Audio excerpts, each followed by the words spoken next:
July 20th, 1944. German 7th Army Headquarters, Le Mans, France.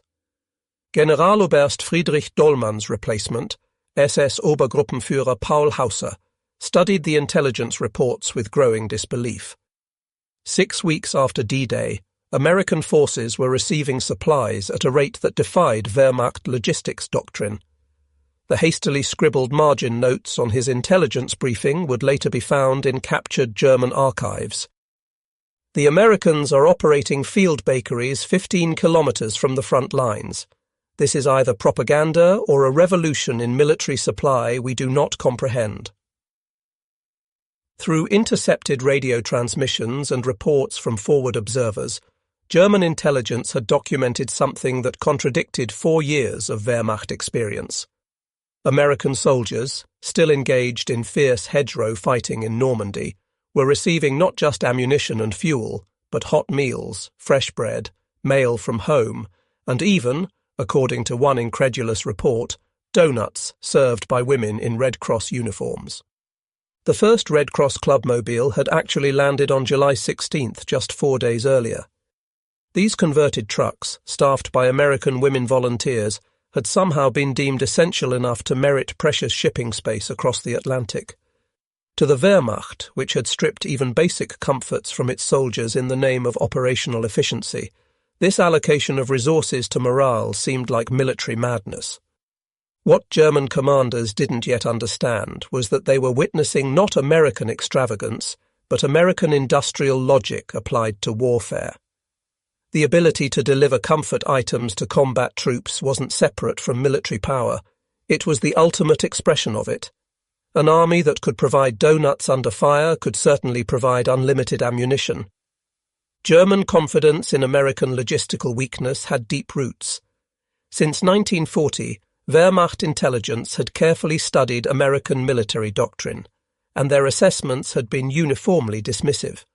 Foreign Army's West Intelligence Section, under Oberst Alexis von Roen, consistently reported American dependence on material comfort as a critical weakness.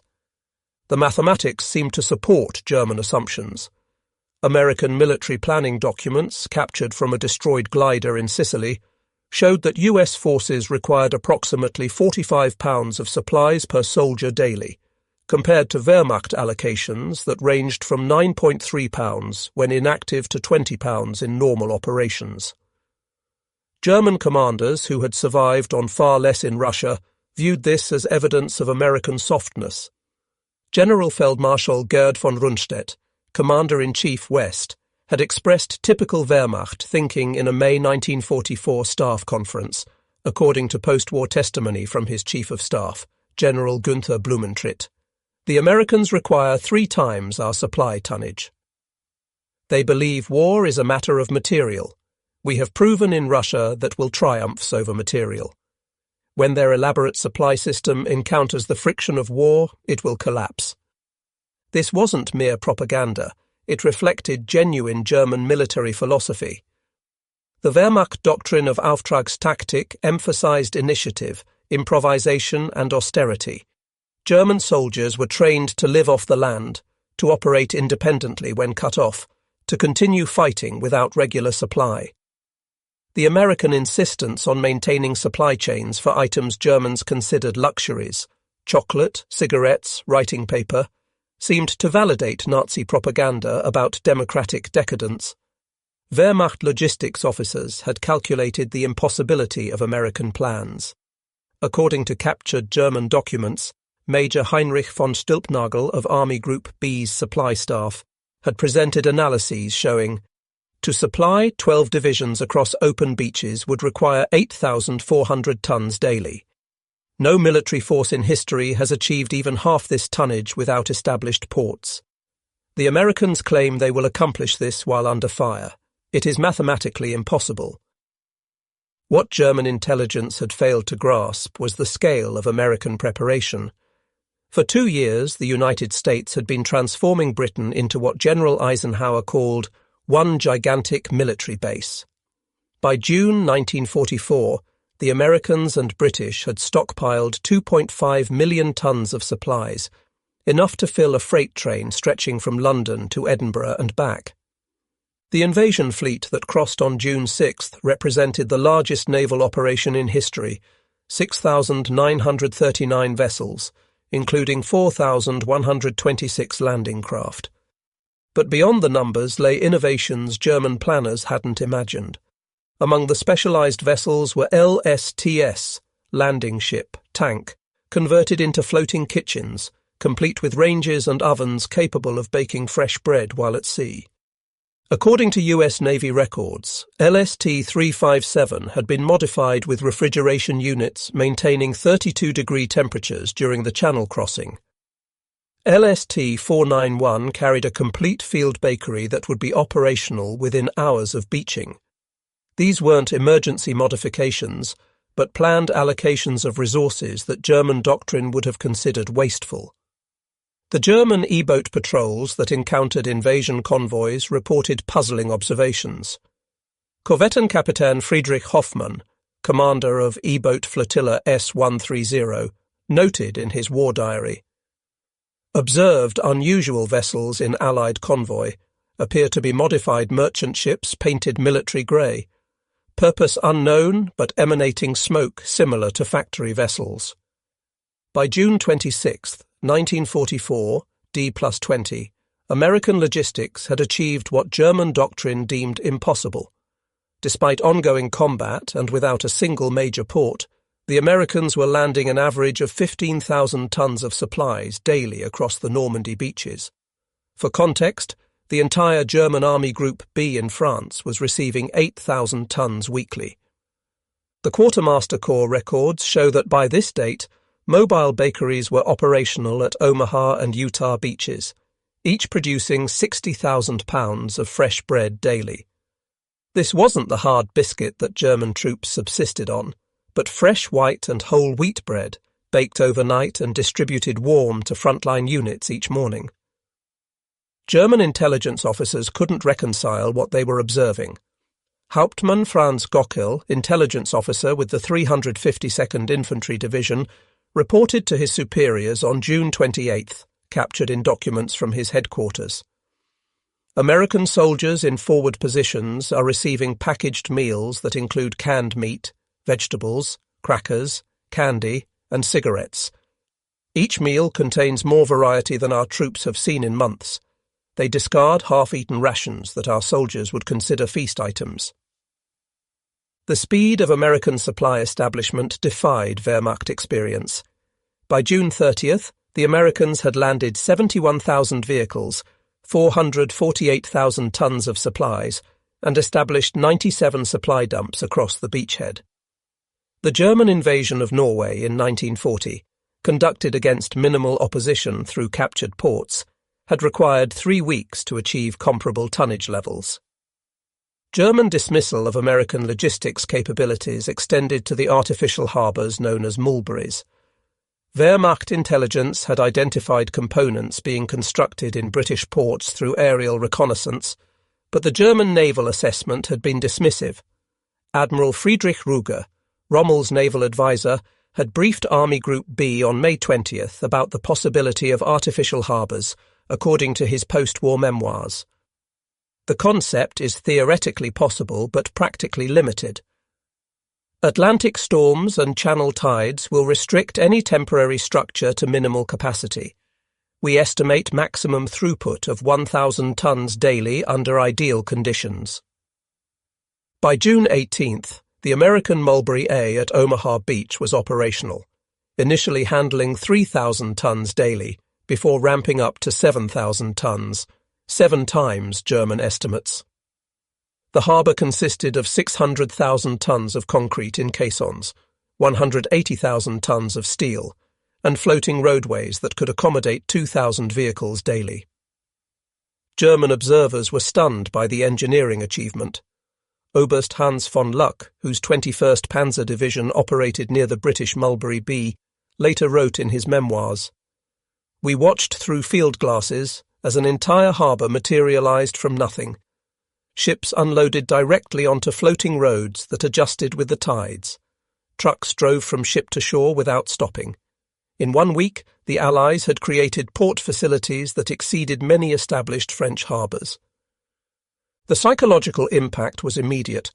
The Mulberries represented not just logistics capability, but engineering dominance. If the Americans could build harbours from nothing, what couldn't they accomplish?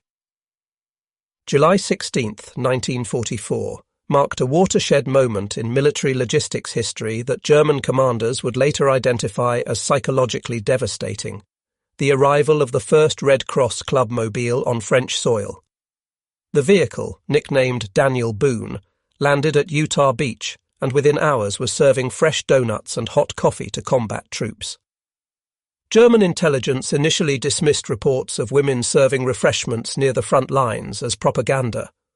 Oberst Friedrich von Mellenthin, intelligence officer with Panzer Group West, noted in his July 20th assessment, "Reports of American women operating mobile canteens in combat zones are either false or indicate American command incompetence that endangers civilians."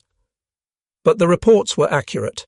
Within a week of the first arrival, 12 clubmobiles were operating across Normandy. These GMC trucks, specially modified with donut-making equipment, coffee urns and serving windows, could produce 2,000 donuts and 500 gallons of coffee daily.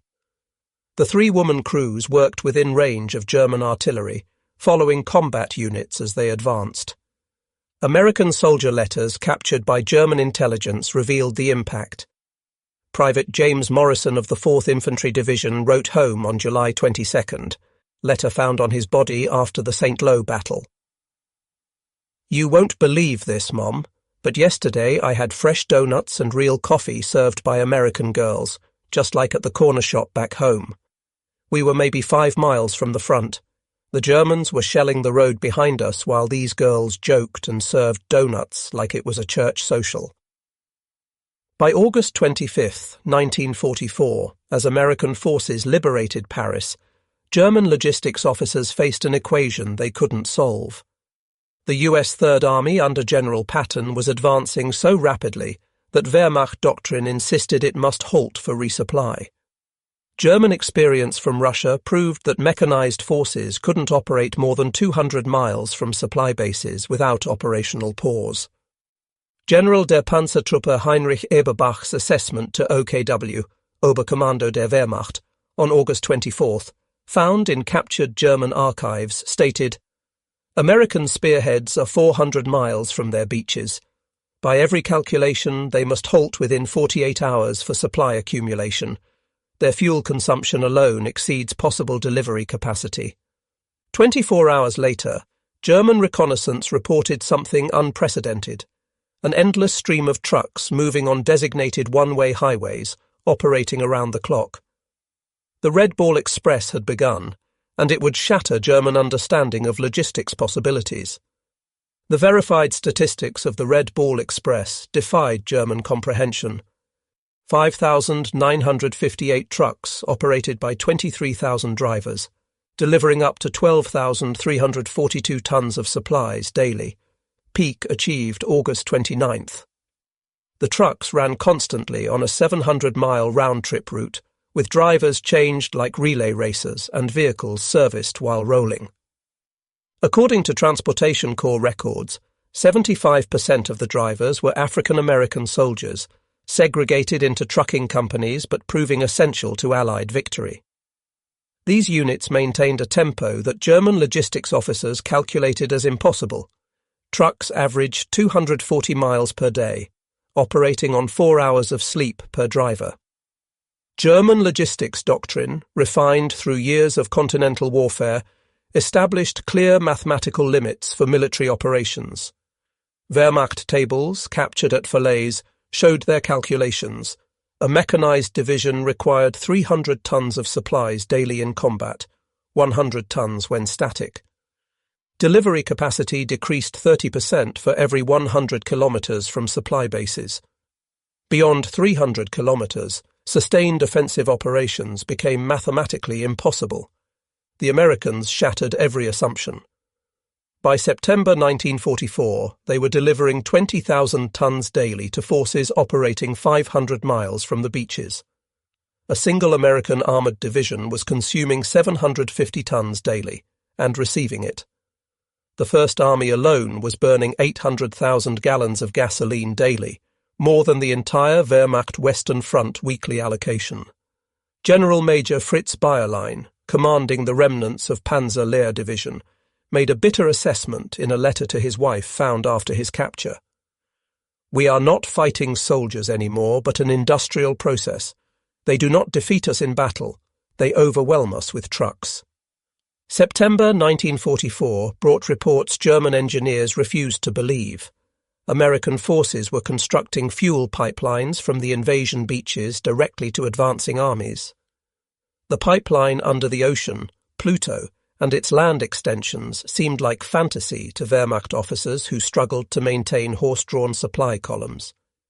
Major Hans Quain, a Wehrmacht engineer who had built fuel depots across occupied Europe, submitted an analysis to OKW on September 10th, captured at Aachen. Pipeline construction requires specialized steel, precision joints, pumping stations every 30 kilometers. The Americans claim to be laying 50 kilometers daily using prefabricated sections. This exceeds German peak construction rates by factor of 10. The first PLUTO line became operational September 22nd, initially delivering 56,000 gallons daily to Cherbourg. By October, with multiple lines operational, delivery reached 300,000 gallons daily.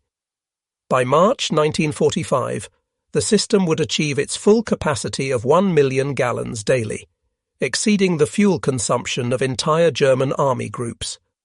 The psychological impact on German defenders was devastating. Oberst Hermann Balck, considered one of Germany's finest tactical commanders, noted in his post-war interrogation, "When we learned Americans were pumping fuel directly from England to their tanks, we knew the war was lost. You cannot defeat an enemy who eliminates geography. Nothing demonstrated American logistics supremacy more dramatically than Thanksgiving 1944. With armies stretched from Holland to Switzerland, the Quartermaster Corps attempted something unprecedented, serving traditional Thanksgiving dinner to every American soldier in Europe, nearly 2 million men, on the same day." General der Panzertruppe Hasso von Manteuffel, secretly preparing the Ardennes offensive, received intelligence reports he initially dismissed. His G2 intelligence summary for November 20th, discovered in captured records, stated, "Agents report massive shipment of frozen turkeys to American forces. This appears to be deception operation to hide offensive preparations." It wasn't deception. The cargo ship SS Great Republic had departed New York on October 15th with 1,604 tons of frozen turkey, arriving at Le Havre on November 16th. Additional shipments brought cranberry sauce, sweet potatoes, pumpkins, and all traditional accompaniments.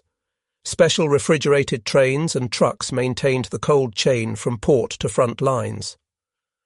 On November 23rd, 1944, American soldiers in foxholes facing the Siegfried Line ate turkey with stuffing, mashed potatoes, cranberry sauce, and pumpkin pie. Units under sporadic German artillery fire were served hot meals. The 30th Infantry Division, holding defensive positions near Aachen, received complete dinners despite German shelling. The psychological warfare was unintentional but devastating. Captured American soldiers interrogated after Thanksgiving consistently mentioned the meal, inadvertently revealing American supply capabilities to increasingly demoralized German interrogators. The winter of 1944–45 was the coldest in 50 years. German commanders, remembering Wehrmacht collapse in Russian winters, expected American forces to suffer similarly. The Ardennes offensive was partly predicated on American inability to rapidly supply winter equipment to exposed forces. Instead, the Americans launched emergency supply operations that delivered 2 million sets of winter clothing in 3 weeks. The shipment included innovations unknown to German forces, layered clothing systems, shoe packs with removable felt liners, sleeping bags rated to -30 Fahrenheit, and portable squad stoves. General der Infanterie Baptist Nies, commanding 85th Corps, reported to Army Group B in December 1944 from captured records. American troops in Bastogne receive air-dropped supplies despite complete encirclement. Containers include medical supplies, ammunition, winter clothing and mail. Our troops, supplied from our own depots, lack basic winter equipment. The Bastogne airlift demonstrated American logistics flexibility. C-47 transport aircraft dropped 1,446 tons of supplies in 8 days to the surrounded 101st Airborne Division. Colour-coded parachutes identified contents: red for ammunition, blue for medical supplies, yellow for food, white for winter clothing. The precision and volume of air supply exceeded total German airborne resupply capabilities for the entire Western Front. March 1945 brought the Rhine crossing, Germany's last major natural barrier. Wehrmacht doctrine, based on their own 1940 operations, required extensive preparation for major river crossings. German estimates suggested Americans would need 3 weeks to accumulate bridging equipment and supplies. General Oberst Johannes Blaskowitz informed OKW on March 1st that the Rhine barrier would provide time to reorganize defenses. 7 days later, the 9th Armoured Division captured the Ludendorff Bridge at Remagen intact. Within 24 hours, American engineers had reinforced the damaged structure and were running 1,000 vehicles per hour across it. But Remagen was just the beginning. American engineers constructed 62 bridges across the Rhine in 10 days, a bridge every 4 hours. The longest, a 1,100-foot floating treadway bridge at Oppenheim, was operational in 10 hours. These weren't temporary expedients, but engineered crossings capable of handling 70-ton tank transporters. Major Klaus Weber, an engineer officer observing at Mainz, later testified, "Americans threw bridges across the Rhine like ladders across a stream."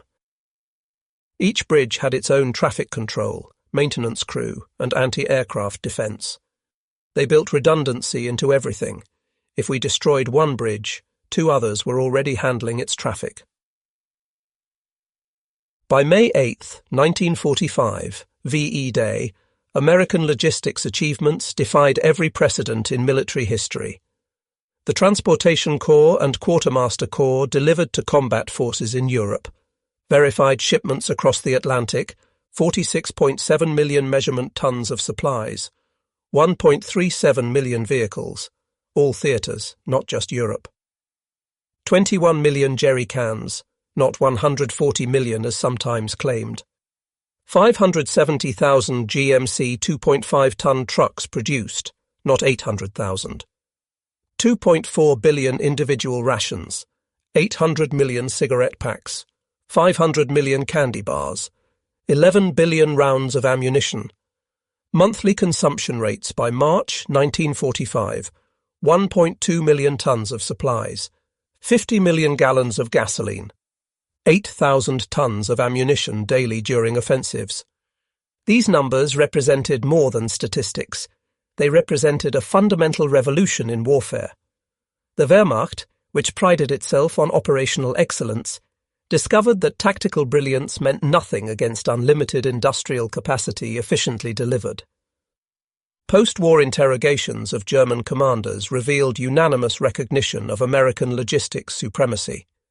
These assessments, compiled by the U.S. Army Historical Division, provide the most credible evidence of German reactions. General Feldmarschall Albert Kesselring, one of Germany's most capable commanders, testified at his 1947 interrogation. American supply achievements exceeded our calculations by factors of 5 to 10. We based our defensive plans on assumed American limitations that didn't exist.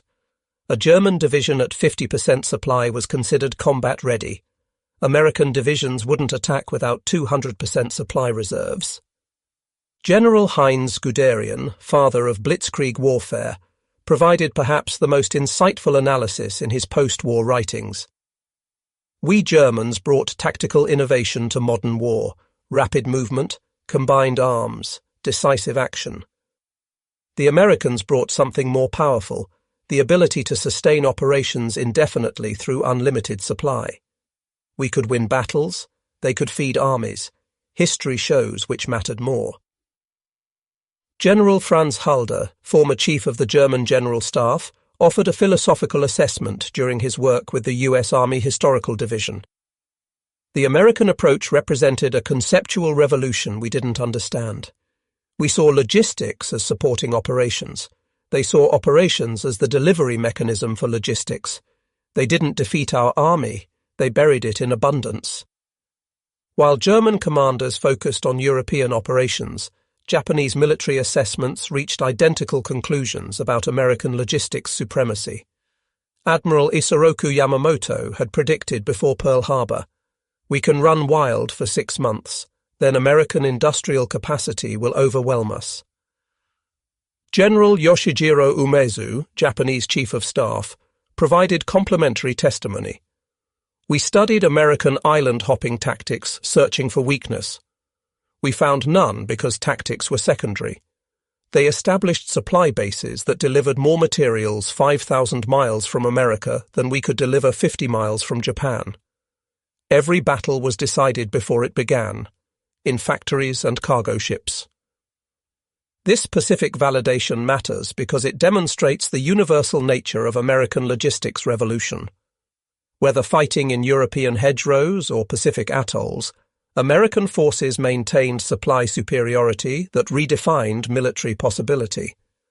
American logistics success stemmed from innovations that seemed mundane individually, but revolutionary collectively. Standardization. Every American vehicle used interchangeable parts. A truck damaged in Italy could be repaired with parts from France. German forces, using equipment from multiple conquered nations, faced constant compatibility crises. Mechanization.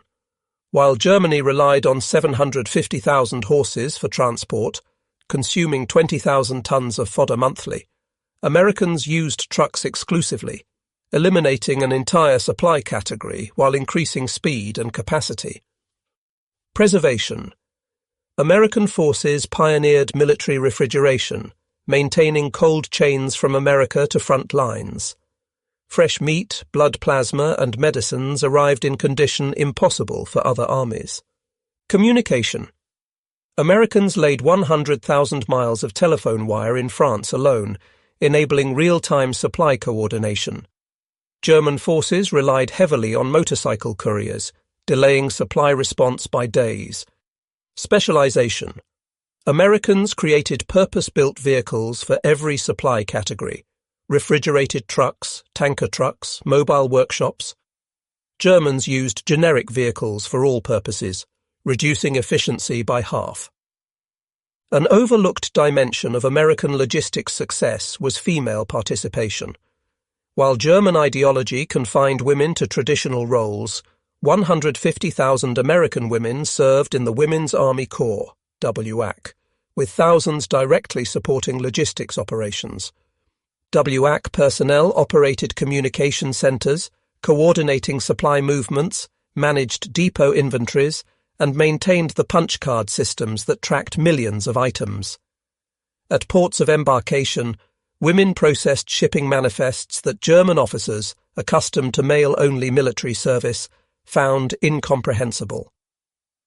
Lieutenant Colonel Elna Hilliard, WAC commander in the European theatre, commanded more personnel than most German regiment commanders. Her post-war report noted, WAC personnel processed 40% of all supply documentation in the ETO.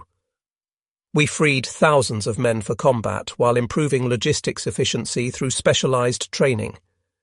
This gender integration doubled American military effectiveness by utilizing population resources Germany ideologically rejected.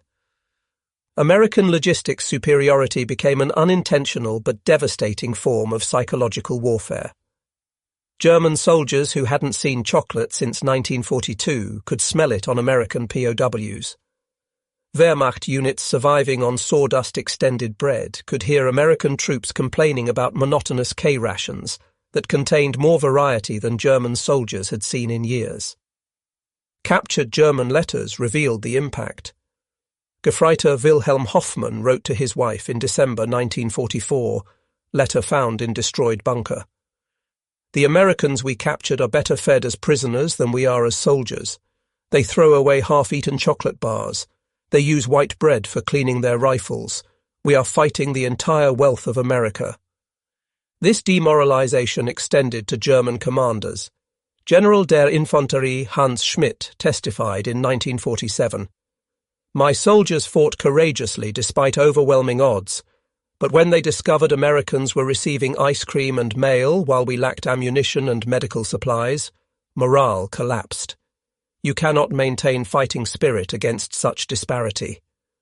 German officers who witnessed American logistics capacity weren't surprised when the Marshall Plan was announced in 1947. They had observed American to deliver unlimited resources across impossible distances. The nation that could supply armies across oceans could certainly rebuild a continent. General Lucius Clay, military governor of the American occupation zone, employed former Wehrmacht logistics officers to help manage German reconstruction. Their experience with American supply methods proved invaluable. Colonel Hans von Greifenberg, former Chief of Staff to Army Group Center, worked with American administrators, later noting, "Americans applied the same logistics principles to peace that won the war: standardization, mechanization, communication, and abundance." The Marshall Plan was military logistics redirected to civilian reconstruction. When North Korea invaded South Korea in June 1950, American forces initially struggled tactically. But within weeks, American logistics dominance reasserted itself. Former Wehrmacht officers serving as NATO advisors observed the repetition of patterns they had witnessed in 1944–45. General Adolf Heusinger, Wehrmacht operations chief who became chairman of the NATO Military Committee, noted, "In Korea, Americans again demonstrated that modern war is won by supply superiority. They delivered more tonnage to Pusan in 3 months than Germany delivered to Stalingrad in 2 years. Communist forces might win battles, but they cannot match American logistics." Harvard Business School began studying World War II American military logistics in the 1960s as the foundation of modern supply chain management. Professor Theodore Levitt identified direct lineage from military innovations to business practices. Containerization, just-in-time delivery, computerized inventory, total quality management, all originated in American military logistics 1942–45. D-Day didn't just liberate France, it created modern business logistics. This civilian application multiplied the strategic impact of wartime innovations. The same principles that delivered supplies to Normandy beaches later delivered global commerce, cementing American economic dominance for decades. Despite being allies, Soviet commanders were equally stunned by American logistics capabilities. Marshal Georgy Zhukov, who received American Lend-Lease supplies, wrote in classified memoirs released after 1991, "Americans delivered 500,000 vehicles to us, more than our entire production. But more impressive was their delivery system. They shipped from Detroit to Vladivostok to Moscow with precision we couldn't achieve from Moscow to Stalingrad." Marshal Ivan Konev was blunter in private correspondence. "If we fight America, we face not their army but their factories. They can deliver more supplies to the opposite side of Earth than we can deliver to our borders.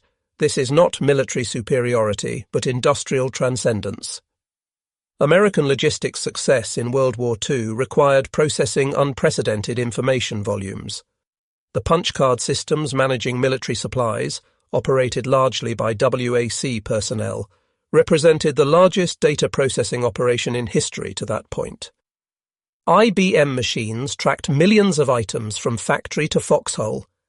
Every bullet, bandage, and boot was coded, counted, and tracked. This military requirement drove computer development that would define the post-war era. Thomas Watson Jr., IBM president and former Army Air Forces officer, stated, "Military logistics requirements created the market and technology for business computing. The information age began in quartermaster depots."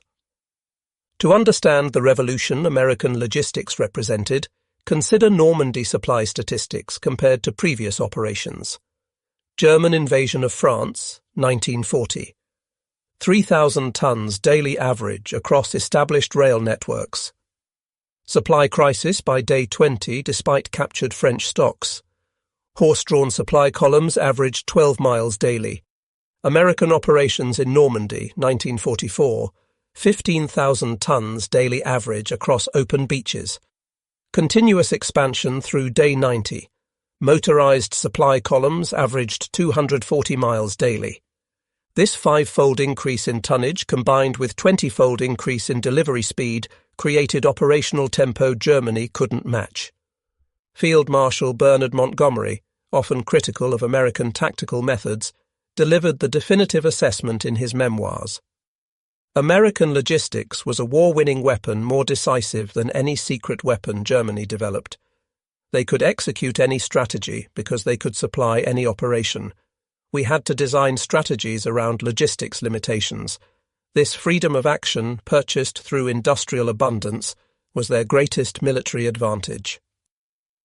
Winston Churchill, with characteristic eloquence, summarized, "The Americans demonstrated that in modern war, the factory is mightier than the fortress, the supply line stronger than the front line. Their monument isn't battles won, but abundance delivered under fire." Charles de Gaulle, protective of French military honour, still acknowledged, "Americans conquered not through superior generalship but through superior supply. This is perhaps more impressive. Anyone can learn tactics, but who can replicate such industrial capacity?" The American logistics revolution permanently transformed warfare. Every subsequent military has faced the same challenge: match American supply capabilities or accept strategic inferiority. The Gulf War, Afghanistan, Iraq, all demonstrated the same pattern established in 1944. American forces might face tactical challenges, but logistics supremacy ensures strategic victory. When Operation Desert Storm delivered 500,000 troops to Saudi Arabia better supplied than Iraqi forces in their own country, it was the World War II logistics revolution refined, not replaced. When American forces in remote Afghan outposts received Thanksgiving dinner in 2001, they were benefiting from systems pioneered on Normandy beaches. On March 7, 1984, the 40th anniversary of Remagen's capture, American and German veterans gathered at the bridge site. Former General Major Rudolf Langhauser, who had commanded bridge defences, stood with former Captain George Gibbs, whose company had rushed the span. Langhauser, then 75, made a remarkable admission. "We prepared for American tanks, American artillery, American aircraft. We didn't prepare for American abundance. Your logistics defeated us before your soldiers arrived. Any army that can deliver ice cream to the front lines while we lacked bandages for wounded, such an army cannot be defeated by conventional means." Gibbs, 73, responded with American pragmatism. "General, we figured any soldier asked to die for his country deserved at least a good meal first. Turned out well-fed soldiers fight better than hungry ones." They shook hands across the memorial, former enemies united in recognition of a truth transcending nationality. In industrial age warfare, supply superiority is military supremacy. The American genius wasn't inventing new ways to fight, but new ways to deliver. They hadn't revolutionized combat. They had revolutionized competition itself. The magnitude of American logistics achievement in Europe can be understood through verified statistics that redefined military possibility. Transportation assets deployed 570,000 GMC 2.5-ton trucks manufactured. 21 million jerry cans delivered to Europe. 160,000 railway cars shipped or built. 2,000 locomotives delivered. 62 Rhine bridges constructed in 10 days. Supply throughput achieved peak daily delivery, 20,000 tons, September 1944. Total tonnage delivered, 46.7 million measurement tons. Fuel delivered via pipeline, 172 million gallons. Telephone wire laid, 100,000 miles. Mail delivered, 2.5 billion pieces. Human dimension, 2 million troops supplied continuously. 500,000 vehicles maintained operational. 23,000 Red Ball Express drivers. 150,000 WAC personnel supporting logistics. 75% of truck drivers were African American. These numbers represent more than statistics. They represent the industrialization of warfare itself. Where German commanders saw military operations supported by logistics, Americans saw logistics operations executed through military means. This conceptual revolution proved more decisive than any tactical innovation. German commanders who scoffed at American supply requirements in 1944 lived to see those same supply chains rebuild their shattered nation through the Marshall Plan. The logistics system that delivered destruction with unprecedented efficiency proved equally capable of delivering reconstruction with unprecedented generosity. Their initial dismissal had turned to awe, then respect, and finally adoption. The German military tradition that produced Clausewitz and Moltke, Schlieffen and Guderian ultimately produced its greatest insight through defeat.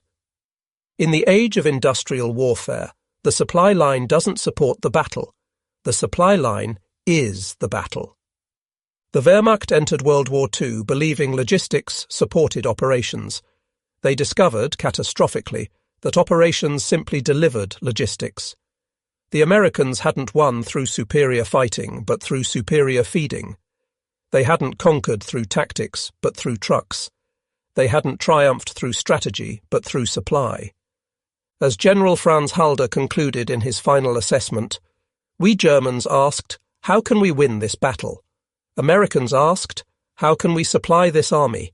We focused on the operation. They focused on the process. History records who chose correctly. The German commanders who had scoffed at American supply chains in 1943 became their most eloquent witnesses by 1945. They had learned, through devastating experience, a fundamental truth of modern warfare. In the industrial age, logistics capability doesn't support military power. It is military power. The rest, as they say, is supply.